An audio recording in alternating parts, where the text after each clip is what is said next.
Boa tarde, meu irmão. Prazer estar aqui com você, onde nós continuaremos a estudar aqui a palavra de Deus, escatologia. E nós estamos nas nossas aulas, então nós vamos continuar na nossa sequência escatológica. Para esta tarde, o título é Houve Guerra no Céu. Meus irmãos, no período tribulacional, a gente vai perceber que muitas guerras estarão acontecendo aqui. Mas eu queria voltar o nosso olhar um pouquinho para o céu agora e mostrar uma guerra celestial, uma guerra que acontece nas regiões celestes. Então a gente vai ver um pouco sobre essa guerra cósmica que estará acontecendo, onde essa guerra não é no patamar terrestre ou patamar dos humanos, mas é um patamar angelical. É outro patamar essa guerra aí. Vai ser uma guerra espiritual entre anjos. Os anjos bons e os anjos maus estarão guerreando no céu também. E isso é uma mensagem escatológica, tá bom? Para isso, nós iremos então analisar Apocalipse capítulo 12. Os versículos 7 ao 12 falam especificamente sobre esta guerra. Então eu lerei esse texto aqui e depois a gente vai fazer alguns comentários sobre esse texto. Apocalipse capítulo 12, versículos 7 a 12 dizem assim para nós: Houve peleja no céu. Miguel e os seus anjos pelejaram contra o dragão. Também pelejaram o dragão e os seus anjos. Todavia, não prevaleceram, nem mais se achou no céu o lugar deles, e foi expulso o grande dragão, a antiga serpente, que se chama Diabo e Satanás, o sedutor do mundo. Sim, foi atirado para a terra, e com ele os seus anjos. Então, ouvi grande voz do céu proclamando: Agora veio a salvação, o poder, o reino do nosso Deus e a autoridade do seu Cristo. Foi expulso o acusador dos nossos irmãos, o mesmo que os acusa de dia e de noite, diante do nosso Deus. Eles, pois, o venceram por causa do sangue do Cordeiro, por causa da palavra do testemunho que deram, e mesmo em face da morte, não amaram a própria vida. Por isso, festejai, ó céus, e vós, o que neles habitais.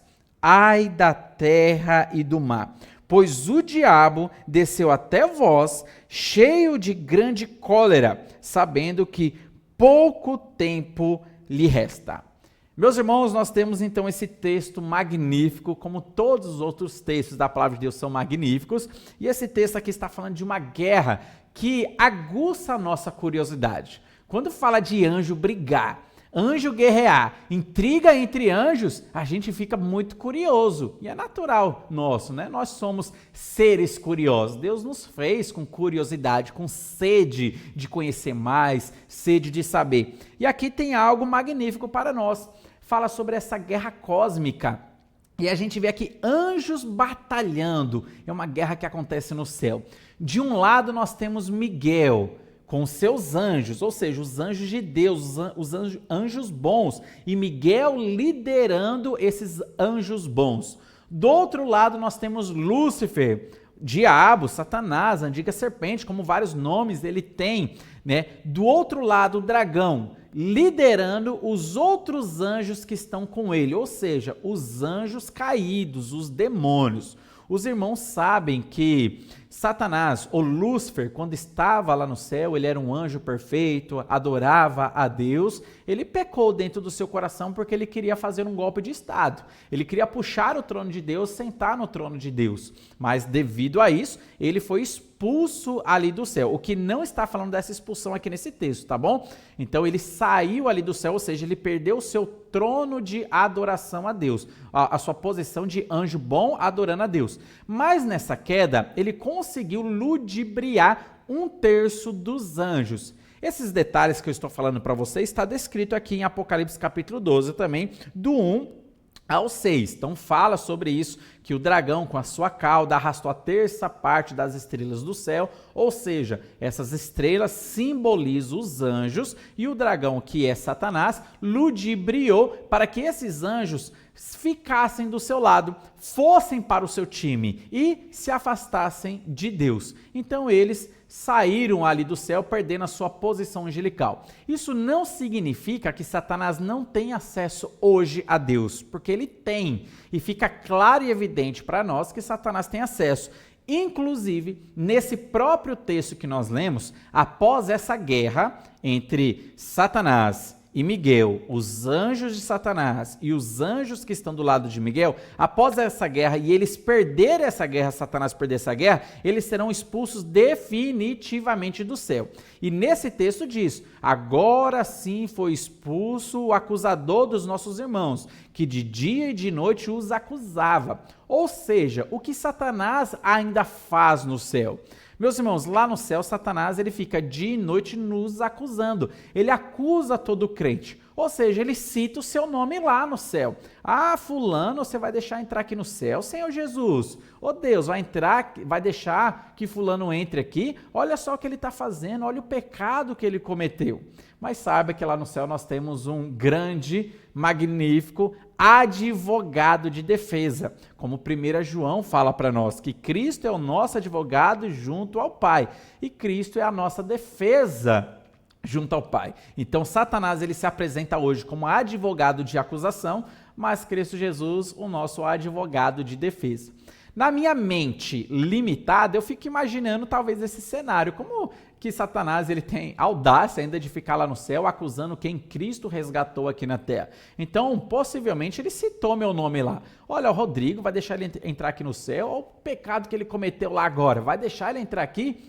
Eu fico imaginando que Jesus Cristo simplesmente só olha para suas mãos furadas, os seus pés que foram furados, o seu lado que foi furado, e simplesmente a resposta já foi dada. Ou seja, já tudo foi pago em prol do Rodrigo. Todos os seus pecados já foram pagos, já consumei ali o sacrifício ali na cruz, ele virá aqui para o céu porque eu o salvei. Então, na minha mente limitada, eu fico imaginando que isso possa acontecer lá. Mas o fato é que a Bíblia diz que Satanás hoje ele tem acesso a Deus para nos acusar.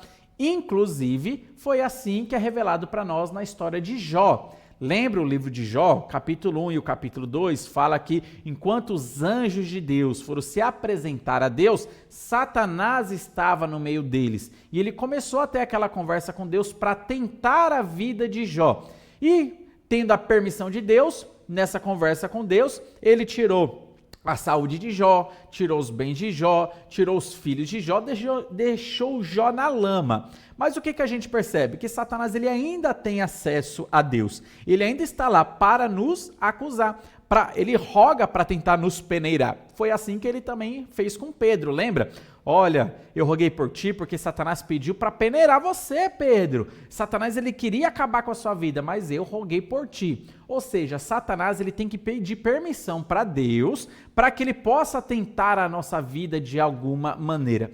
E evidentemente Deus na sua soberania ele pode permitir algum ataque de Satanás contra a nossa vida, mas sempre com a finalidade de nos fortalecer. Os ataques de Satanás não são para nos destruir, os ataques de Satanás não são para acabar com nós. Quando Deus permite, é porque Ele quer nos fortalecer. A não ser que a pessoa viva em pecado, aí já é uma coisa diferente. Lembra daquele jovem onde Paulo orou, olha, eu roguei para que ele seja entregue a Satanás? Ali é para que ele sofresse algum tipo de destruição. Mas mesmo dessa maneira, para levar ele para o arrependimento. Por isso que foi permitido que ele sofresse na mão de Satanás. Então aquele jovem de 1 Coríntios capítulo 5 sofreu nas mãos de Satanás devido ao pecado que ele cometeu, como consequência então ele teve esse sofrimento, mas o resultado final ainda desse sofrimento foi para que ele pudesse se arrepender. Então a gente vê que Satanás ele tem acesso a Deus. Nessa guerra especificamente, meus irmãos, que eu quero focar aqui, eu quero sugerir para você quando é que essa guerra acontecerá. Porque, meus irmãos, Apocalipse, do capítulo 4 até o capítulo 19 e ao 22, evidentemente terminando Apocalipse, tudo é futurístico, tá bom? A gente não se aplica ou nós não interpretamos nada para hoje. A gente pode aplicar, né, como aplicação para hoje, mas a interpretação toda ela é futurística. Inclusive, esta guerra aqui. A minha sugestão, e aqui eu quero dizer que é sugestão, se você quiser concordar comigo, tranquilo, se não quiser, tranquilo também. Muitos dispensacionalistas não concordam com essa minha sugestão. A minha sugestão é que essa guerra cósmica angelical acontecerá no mesmo período do arrebatamento da igreja. Ou seja, quando a igreja for arrebatada, é quando esta guerra vai estourar. Então eu quero dar aqui algumas explicações porque eu acredito que essa guerra acontecerá no período do arrebatamento. Bom, alguns irmãos dispensacionalistas da mesma linha que eu, evidentemente, acreditam que essa guerra acontecerá no meio da tribulação. Então, alguns acham que será no meio da tribulação que essa guerra vai acontecer, que lá no céu vai ter essa guerra e Satanás vai ser expulso e pouco tempo lhe resta, significa que seriam 3 anos e meio. Então, as coisas vão piorar aqui na Terra. Bom, pode ser isso também, mas a minha sugestão é que será no início da tribulação. Essa guerra vai acontecer no mesmo momento do arrebatamento. E minhas explicações são: primeiro, meus irmãos, hoje Satanás ele habita nas regiões celestes. É assim que é dito para nós em Efésios capítulo 6. Satanás, com as suas hostes espirituais, habita nas regiões celestiais. Quando Cristo vier para buscar a sua igreja, onde Cristo ficará, meus irmãos? Nas regiões celestes, exatamente onde Satanás habita. Cristo ele vai ficar nas nuvens para nos levar para o céu. Você acha que Satanás permitirá essa invasão territorial, ele não vai fazer nada? A Bíblia fala que sempre Satanás tentou acabar com Cristo, atacar a Cristo, acabar com os planos de Deus. Você acha que Satanás vai ficar assistindo Cristo nas nuvens, parado com todos os demônios, ele não vai tentar fazer nada, vendo a igreja subir e encontrar com Jesus nos ares, ele vai ficar paradinho? Minha sugestão é que não. Minha sugestão é que vai ter uma guerra nesse exato momento. Porque houve, vamos dizer assim, uma invasão territorial. E Cristo nas nuvens, ele vai buscar a sua igreja. Só que Cristo, nesse momento, ele não está para a guerra. Ele não vem para guerrear. Ele não vai guerrear com Satanás. A sua atenção total é voltada somente para a noiva. Porque ele está buscando a noiva. Vai acontecer o casamento no céu. Ele não quer se atrapalhar com nada. Por isso, ele convocou Miguel para estar presente no cenário do arrebatamento da igreja. Miguel, imagina o cenário. Eu vou lá buscar minha igreja agora. Eu vou descer nas nuvens. Então se prepare os anjos, porque vocês vão ter trabalho, mas eu terei atenção especial somente para a igreja. E Cristo então desce nas nuvens para arrebatar a sua igreja, e Miguel está de prontidão para esta guerra que está sendo mencionada aqui agora. E por que eu estou sugerindo que Miguel estará presente no período do arrebatamento? Porque quando nós lemos o texto que fala sobre o arrebatamento, o arcanjo é citado. Lembra lá de 1 Tessalonicenses? Vá lá para lá se você estiver acompanhando com a sua Bíblia, para que você possa grifar, para dizer que isso não está saindo da minha boca ou da minha cabeça apenas, mas eu estou tirando isso do texto da palavra de Deus.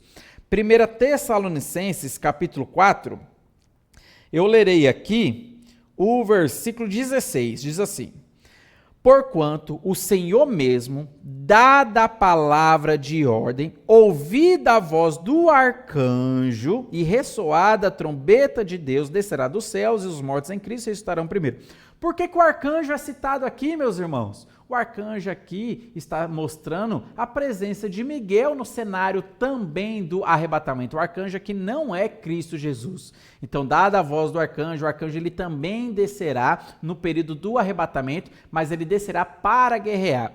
No momento do arrebatamento, meus irmãos, a nossa atenção estará voltada para Cristo, nós subiremos para Cristo, mas naquele mesmo momento, Satanás estará guerreando contra Miguel, porque Satanás ele vai tentar, evidentemente, de alguma maneira impedir, e Miguel com seus anjos estarão guerreando. E é neste momento, nessa guerra, que ele perde e ele é lançado aqui para a terra. E agora ele desce, como o texto que nós lemos lá de Apocalipse capítulo 12, ele desce com grande ira, porque ele sabe que pouco tempo lhe resta. Que pouco tempo é esse? 7 anos de tribulação, e as coisas vão ficar ruins aqui na terra.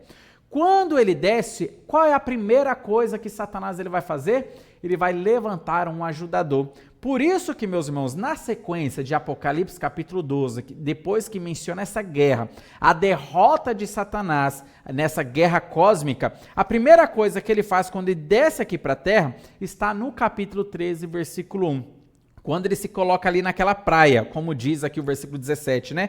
E do capítulo 12, 12 e 17. Irou-se o dragão contra a mulher e foi pelejar contra o restante da sua descendência. Os que guardam os mandamentos de Deus e têm um testemunho de Jesus, e se pôs em pé sobre a areia do mar. Olha só, quando ele cai aqui para a terra, Satanás ele se propõe a perseguir Israel, perseguir todos os crentes em Jesus Cristo que se converterem na tribulação, ele se propõe para isso. E para isso o que ele faz? O final do versículo diz, e se pôs em pé sobre a areia do mar. Às vezes a gente lê e a gente ignora o que a gente está lendo. E se pôs em pé sobre a areia do mar. Por que aparece essa figura de Satanás como se estivesse numa praia? Porque o versículo 13 vai explicar para nós. Olha só o que diz o versículo 1 do capítulo 13. É sequência, meus irmãos. A gente não pode ficar separando as coisas. Eu sei que o capítulo 12 e o capítulo 13 são separados em capítulos, né? Como é colocado na Bíblia. Só que a gente tem que entender que é uma escrita em sequência. O versículo 1 diz assim, vi emergir do mar uma besta. Daí ele começa a descrever aqui o anticristo. No versículo 11, diz assim, do capítulo 13, vi ainda outra besta emergir da terra. Por que ele se colocou no mar? Na praia? Porque do mar ele chamou um ajudante, que é o anticristo, e da terra ele chamou outro ajudante, que é o falso profeta. Evidentemente, nós temos aqui uma figura simbólica que está tratando aqui de um simbolismo, mas com uma interpretação literal, onde Satanás ele convoca, já no início da tribulação, o anticristo e o falso profeta. Meus irmãos, quando é que o anticristo vai aparecer no cenário mundial? Não é na metade da tribulação. Ou seja, essa guerra não aconteceu na metade da tribulação, no meio da tribulação. Porque o anticristo ele é levantado como ajudante, né, nas mãos de Satanás no início da tribulação. Lá em Apocalipse, capítulo 6, já mostra quando é aberto o primeiro selo, dando já início à tribulação, quem aparece montado num cavalo branco é o anticristo, e ele saiu vencendo para vencer. Ou seja, o anticristo ele já aparece no cenário mundial no início da tribulação, e não no meio da tribulação. Por isso que a minha sugestão também é que essa guerra acontecerá no início da tribulação, porque nós temos uma referência de Satanás levantando o anticristo aqui, após a derrota dele, dessa batalha com Miguel. Após essa derrota, ele levanta então o anticristo. E o anticristo vai aparecer no início da tribulação, como mostra claramente para nós Apocalipse capítulo 6. E Apocalipse capítulo 13 aqui também mostrando o aparecimento do anticristo. Ah, mas por que o anticristo está aparecendo aqui e aparece também no capítulo 6? Eu estou confuso. E aí você tem que entender que o livro de Apocalipse ele é parentético. O que é parentético? Que existe uma sequência lógica no livro de Apocalipse, mas às vezes João ele abre um parênteses para explicar alguma coisa que ele não explicou com detalhes anteriormente. Por exemplo, Apocalipse capítulo 6, ele já falou da aparição do anticristo, mas por que ele cita de novo a aparição do anticristo em Apocalipse capítulo 13, após a guerra cósmica, né, entre Miguel e Satanás? Por que ele citou novamente? É porque ele está voltando o assunto novamente para explicar algo que ele não explicou com detalhes no passado. Então, em Apocalipse capítulo 6, ele fala do anticristo, mas ele não explica tudo. Então, em Apocalipse capítulo 13, ele volta o assunto para explicar algo que ele não explicou com detalhes. É a mesma coisa que Gênesis capítulo 1 e Gênesis capítulo 2, para ficar claro para você. Gênesis capítulo 1 não está falando sobre toda a história da criação ali nos 6 dias da criação. Em Gênesis capítulo 2, o autor, que é Moisés, ele volta de novo o assunto para explicar com detalhes como que foi a criação do homem, a criação da mulher, mas ele já tinha citado a criação do homem no capítulo 1, mas o capítulo 2 é parentético, ele abriu um parênteses para explicar com maiores detalhes o que aconteceu que ele não explicou no capítulo 1. É a mesma coisa em alguns capítulos de Apocalipse. Então, para facilitar um pouco melhor a sua compreensão, aí na sua tela eu coloquei um slide para mostrar quais são os capítulos parentéticos, ou seja, os capítulos em parênteses. Quando você lê Apocalipse, ele é uma história sequencial. Mas o capítulo 10 até o capítulo 14 é um grande parênteses que foi aberto para explicar coisas que não foram explicadas anteriormente. Então ele abre esse parênteses. E dentro desse parênteses, nós vemos também o capítulo 12 incluído aí, a guerra cósmica acontecendo. E então ele explica que essa guerra vai acontecer, e a minha sugestão é que essa guerra acontecerá no arrebatamento da igreja. E a expulsão de Satanás definitivamente do céu acontecerá nesse período onde, a partir daqui, ele não terá mais acesso ao céu. Tanto que os céus vão louvar, né? Olha, graças a Deus, pela glória de Deus, foi expulso o acusador de nossos irmãos. E ele descendo aqui para a terra, ele sabe que pouco tempo lhe resta. Então, qual é esse pouco tempo? 7 anos de tribulação. Então, ele levanta o anticristo no início da tribulação para ser o seu ajudante. E também ele levanta o falso profeta. Capítulo 10 a 14 é um grande parênteses. Também o capítulo 17 e 18 é outro parênteses, onde ele faz uma interrupção na história cronológica e faz um parênteses para explicar melhor algo que não foi tão explicado, para que não fique bagunçado o entendimento. Então ele abre esse pequeno parênteses para explicar. Daí você tem que saber identificar onde está o parênteses, porque não vai estar, lógico, evidentemente lá, o parênteses assim na Bíblia, né? Para que você possa identificar. Você tem que saber, na leitura cronológica, onde foi interrompida a cronologia. Opa, aqui parece que a história parou, ele está explicando outra coisa, é porque ali está abrindo um parênteses. Daí depois fecha aquela explicação, aquele parênteses, e a história sequencial volta de novo, né? É assim que é o livro de Apocalipse. Então você tem que entender que ele é parentético. Então, meus irmãos, essa guerra acontecerá segundo a minha sugestão, no início da tribulação, não será no meio da tribulação, mas no início da tribulação, no período do arrebatamento, onde eu informei que o arcanjo será citado no período do arrebatamento, né, lá em 1 Tessalonicenses, capítulo 5, há uma invasão de espaço aéreo, onde Jesus Cristo, ele nas nuvens, né, vai buscar a sua igreja, então Satanás evidentemente não vai ficar parado. Então essa guerra vai ser travada entre anjos, Satanás vai perder, vai cair aqui para a terra, inicia-se então 7 anos de tribulação. Satanás estará presente aqui na terra nos 7 anos de tribulação. Ele não vai ficar no céu na primeira metade e só vai cair na segunda metade. Não, durante os 7 anos completo, ele estará aqui na terra trazendo problemas, né? Então ele estará trabalhando no período todo da tribulação. Ele não vai ficar metade lá no céu e metade aqui na terra. Ele vai ficar todo o período aqui na terra e ele foi lançado aqui logo no período do arrebatamento. A igreja subiu, Satanás desceu, perdendo a guerra, né? A igreja venceu a guerra e Satanás, ele perdeu a guerra. Quando eu falei venceu a guerra, não é que a igreja vai lutar, não. A igreja não vai batalhar em nada no arrebatamento. Quem vai batalhar é Miguel e os seus anjos, tá? A igreja sobe, Miguel faz aquela batalha, Satanás desce, então ele levanta o anticristo para ser o seu ajudante. O que a gente tira de lição para nós? Além da curiosidade que esse texto ele próprio já traz para nós, a lição que fica aqui para nós é que nós seremos livres até da presença de Satanás, não apenas da presença do pecado no período do arrebatamento, mas até da presença de Satanás. Lá no céu nós não teremos Satanás nos atazanando, talvez como alguns sugerem, né, que a gente vai estar no céu sendo arrebatado e durante os 3 primeiros anos e meio, 1260 dias, Satanás vai estar lá no céu também, a gente vai ver ele vai lá estar atazanando, vai estar acusando a gente. Não, isso não vai estar acontecendo. A gente não tem menção de Satanás no céu. Quando você lê Apocalipse capítulo 4 até o 19, isso é uma coisa interessante para você ler. Em Apocalipse capítulo 4, João está no céu, ele começa a relatar tudo ali do céu. Você não vê Satanás sendo mencionado no céu. Por quê? Satanás não está no céu. Satanás está na terra, na tribulação, porque ele foi expulso, então ali na cronologia, como se fosse em Apocalipse capítulo 4. Quando a igreja sobe, Satanás então perde aquela batalha que foi travada e ele desce. E ele só é citado na terra, ele nunca é citado no céu. Então isso é algo interessante para você notar. Satanás não é citado no céu no livro de Apocalipse, do 4 até o 19, ele sempre está aqui na terra, ou seja, ele perdeu aquela batalha e aquela batalha aconteceu no início da tribulação e não na metade da tribulação.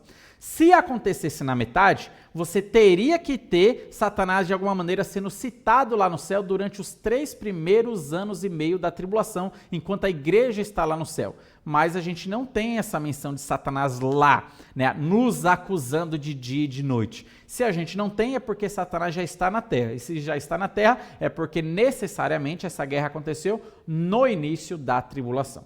Tá bom? Então eu espero que essa live tenha sido compreendida. Caso tenha ficado dúvidas, escreva aí, comenta, ainda não entendi direito, ficou essa dúvida. Então coloque a sua dúvida aí para que a gente possa tentar trabalhar melhor. Mas essa é uma sugestão minha. Então saiba que alguns dispensacionalistas não concordam comigo. Então eu já li alguns livros onde alguns dispensacionalistas colocam essa guerra sendo na metade da tribulação. Mas para mim, ao que parece, não está na metade. Está no arrebatamento, no início da tribulação. Tá bom?